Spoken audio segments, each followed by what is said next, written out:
Hi guys, and welcome to my channel. Today I want to talk to you about the most essential spice in our pantry, which is pepper. I already have a video about salt. Let's talk pepper today. I will show you all different kinds of pepper I have, and we're gonna talk about every single one of them separately. So let's get started. First and the most essential spice in our kitchen is pepper. And I'm talking about peppercorns. It comes from a peppercorn tree, and it comes in different varieties. In the black peppercorns, green peppercorns, and white peppercorns. The difference between all those three is just how they prepared. Black peppercorns are probably the most popular ones in our kitchen, and they're used everywhere. Every time you go to a restaurant, you offered a fresh ground pepper on your food. And of course, this black peppercorns is a cooked variety of peppercorns, and it's a cooked and dried, unripened fruit of a pepper tree. In order for you to grind your pepper, of course, you need to invest in a good pepper mill. And I would suggest you getting the one with the ceramic blades. And this one grinds pepper the best. You get a good grind. You can adjust it to fine grind, medium grind, and of course the coarse grind. Next variety of a peppercorn pepper is a white pepper. And white pepper, it is a fruit of the same pepper tree, but it is in the ripened form that you can see it's much bigger than your black pepper. And it's not cooked, it just dried out, so that's why it maintains its white color. And I like using white pepper in dishes that I don't want to show the black pepper bits in, like mashed potatoes, like white sauces, like bechamel sauce, for example. White pepper also widely used in Chinese cooking. In most of the Chinese dishes, they like the taste of white pepper. And because it is a fully ripe fruit of a pepper tree, it has a little bit more intense peppery flavor. So when you use it in your dishes, use a little bit less than you would normally use your black pepper. And of course, you need a good grinder for your pepper. And as you can see, when it's ground up, it comes out white.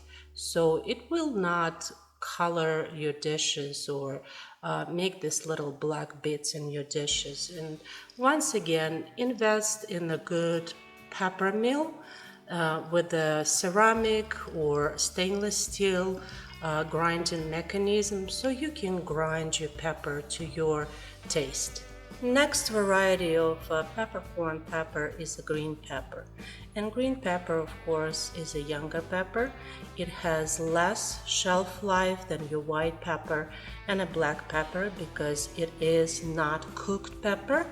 It's unripened, dried fruit of a pepper tree.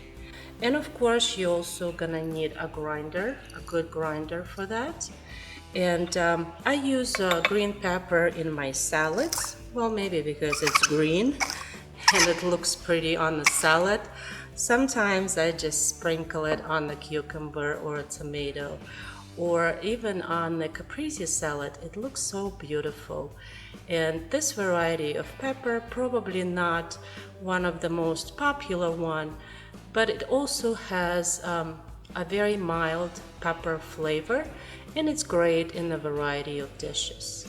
Next pepper is a pink pepper. And of course people call it a pepper, but did you guys know it's actually not a pepper? This pepper called bear rose, and it is practically a fruit, it's a berry from a Peruvian tree. And it has a really interesting flavor, almost like a citrusy flavor, and a lot of people use it in different varieties of food. It does have a peppery flavor to it. It has a little bit of spiciness to it, just like your normal pepper would, but it is not a pepper. Another interesting fact about pink pepper: if you guys are allergic to nuts, I would not use this pepper in your dishes, because the Peruvian tree is in the cashew family. So if you're allergic to any type of tree nuts, like hazelnuts or any type of tree nuts, I would not use this pepper in your cooking, because you might have an allergic reaction. But otherwise, it's a great pepper to color your food, to add a little interesting touch to your dishes as a finishing pepper. It is great. And of course, guys, if you don't want to think which pepper to use where, you can do a simple mix of all the peppers together, then put them in a grinder and just use it in your food. This mix that I have also has allspice in it, which we're gonna talk about later. But this way you get a little bit of each pepper here. And sometimes you can buy these mixes in the store, and they already come pre-mixed with all peppercorns in it. Next one is allspice, and it is also a berry in the pepper family. I wouldn't call it a pepper, but you could use it in your pepper mixes. And allspice is a much hotter berry to grind, so you could use a much stronger grinders for it, or simply buy it in the ground form that are being professionally ground. And allspice, I like to use the whole berries of allspice in pickling. You can throw maybe 1, 2, or 3 in your soups and stocks. The only problem is you guys have to fish them out later so people don't chew on them. And ground variety of allspice is actually widely used in cooking. You would use this in your banana bread and also in your pumpkin pie. So I hope you guys liked this video, and I hope you got some useful information for your cooking. I hope you liked my spices selection for today's video. I certainly will continue on with this series, and I'm gonna talk a little bit more about spices that I have in my pantry, and then we can talk spices that I use in my baking. If you're interested, give me some thumbs up for this video, and if you haven't subscribed to my channel, please subscribe. And I hope you guys have a wonderful day.